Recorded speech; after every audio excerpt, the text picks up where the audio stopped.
માતાજી મિત્રો, આજની સ્ટોરી ખૂબ જ રસપ્રદ છે. તમને સાંભળવાની ખૂબ મજા આવશે. મમ્મા કહે છે, તને શું થયું છે?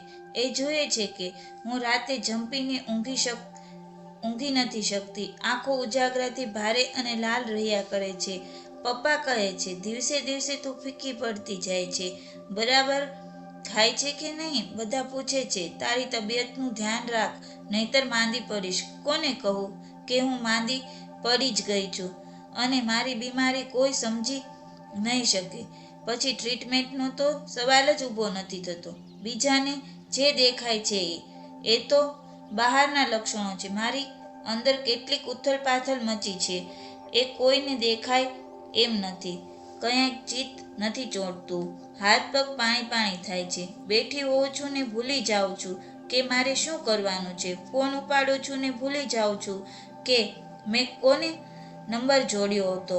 જોકે મમ્માને થોડો અણસાર આવી ગયો છે.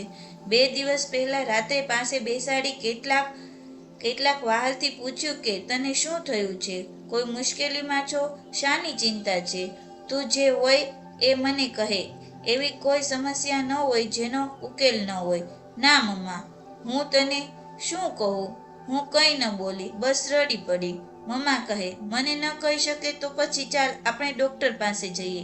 પછી બેસીને શહેરના સારા મનોચિકિત્સકો વિશે પૂછતાછ કરતી હતી. દિવસ રાત મારું મન મને કોસ્યા કરે છે. હું મારી જાત આગળ મોટી ગુનેગાર ઠરી છું ને મને માફ નથી જ કરી શકતી. મને ભગવાન પણ માફ નહીં કરી શકે. મેં ઉઠીને પંક્તિ સાથે આવું કર્યું. પંક્તિ મારી કેટલી ફાસ્ટ ફ્રેન્ડ. પ્રાઇમરીથી અમે સાથે ભણેલા. અમે એકબીજા વગર રહી ન શકીએ. કોલેજે જવાનું હોય કે શોપિંગમાં, ક્લાસમાં બંક મારવાનો હોય કે મૂવી જોવા જવાનું હોય, અમે સાથે. હું પંક્તિ વગર ન રહી શકું કે પંક્તિ મારા વગર. અમે તો ક્યારેય હાથમાં હાથ પોરવી એવું નક્કી કર્યું હતું કે 2 ભાઈઓ અથવા 2 ફ્રેન્ડ હોય એને આપણે પરણશું, જેથી આપણી દોસ્તી જળવાઈ રહે. પણ મને એ જ નથી સમજાતું કે પંક્તિએ આવું શા માટે કર્યું. એ શબ્દના પ્રેમમાં પડી અને મારાથી એ વાત છુપાવી. મને ક્યારનું એવું લાગતું હતું કે પંક્તિ કંઈક છુપાવે છે, પણ પછી થાય મારા મનનો વહેમ છે. પંક્તિ ભલા મારાથી છુપાવે? પણ ના, મને સીમાએ કહેલી વાત સાચી હતી.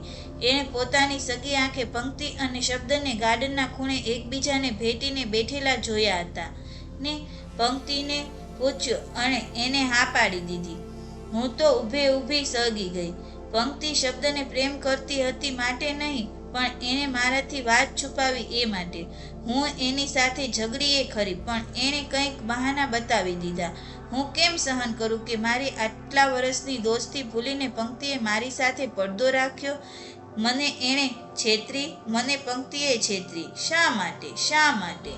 મારાથી આ સહન નહોતું થતું. હું બળતી હતી. શબ્દને જોઈને મને પંક્તિ માટે નફરત થઈ જતી. મારા મનમાં બદલાની આગ ભડકી ઉઠી. મને ભાન જ ન રહે એવો ખતરનાક ખેલ ખેલું છું. મેં પંક્તિ વિશે ગમે તેવી એલફેલ વાતો શબ્દના કાનમાં રેડાય એ માટે પેતરા રચ્યા. સાવ ખોટી કાલ્પનિક સ્ટોરીઓ, અને તે પંક્તિના ચારિત્ર વિશે. એનું પરિણામ મારે જે જોઈતું હતું એ જ આવ્યું. શબ્દે પંક્તિને છોડી દીધી. મને હાશ થવી જોઈતી હતી, પણ એને બદલે આ શું થયું? બિચારી પંક્તિ તો ખબર જ નહોતી કે આ મારા ખેલ છે. મારી પાસે આવીને શું રડી છે. કાળું કલ્પાત કરતી હતી બિચારી. એમ અને શબ્દ પરણવાના હતા અને પંક્તિ એને બધું જ સમર્પિત બેઠી હતી. પંક્તિ કહેતી હતી, આ મારો પહેલો પ્રેમ અને હું બરબાદ થઈ ગઈ. સાચે જ મારા બધો નશો ઉતરી ગયો. હું પસ્તાવાની આગમાં જલવા લાગી. મેં જ મારી દિલો જાન દોસ્તને બરબાદ કરી નાખી. એ જિંદગીમાં કદી ન ભૂલે એવી પીડા મેં એને આપી દીધી. એના સપના મેં મારા હાથે ઉજાડી નાખ્યા. એ હજી મને એવી જ દોસ્ત સમજે છે અને હું એની દુશ્મન બની બેઠી છું. નહીં, મને કોઈ માફ નહીં કરે. હવે હું કોઈને કહીશ તો એ કોઈ મારી વાત નહીં માને, અને હવે માનવામાં ન માનવાથી ફેર પણ શું પડવાનો? જે બગડવાનું હતું એ બગડી ચૂક્યું. શું કરું હું? આમને આમ તો હું પાગલ થઈ જઈશ. મારે કંઈક કરવું જ પડશે. હા, ગાંધીજીએ એના પિતાને પત્ર લખીને પોતાનું પાપ કર્યું હતું ને? હું પણ એમ જ કરીશ. રૂબરૂ કહેવાની તો હિંમત જ નથી મારામાં. એક પત્ર લખું, પંક્તિને, એમાં બધી જ વાત નિખાલસપણે કબૂલી લઉં. ભલે એ મને ધિક્કારે, ભલે એ કદી મારું મોં પણ ન જુએ, પણ હવે હું એની સાચી વાત કહી જ દઈશ. હા, કદાચ શબ્દ અને પંક્તિના સંબંધો ફરી જોડાય કે ન જોડાય, હા, કદાચ શબ્દ અને પંક્તિના સંબંધો ફરી જોડાય કે ન પણ જોડાય, પરંતુ એક વાત એ છે જ ને કે શબ્દ કાચા કાનનો તો કહેવાય ને. શા માટે એને ખાતરી કર્યા વગર સાંભળેલી વાત સાચી માની લીધી? પરણ્યા પછી એવું થયું હોત તો? એ રીતે જોતા જે થયું એ ઠીક થયું. બસ હવે પંક્તિને લેટર લખી મારા મનનો ભાર હળવો કરી દો. પરિણામ આવવાનું હોય એ આવે.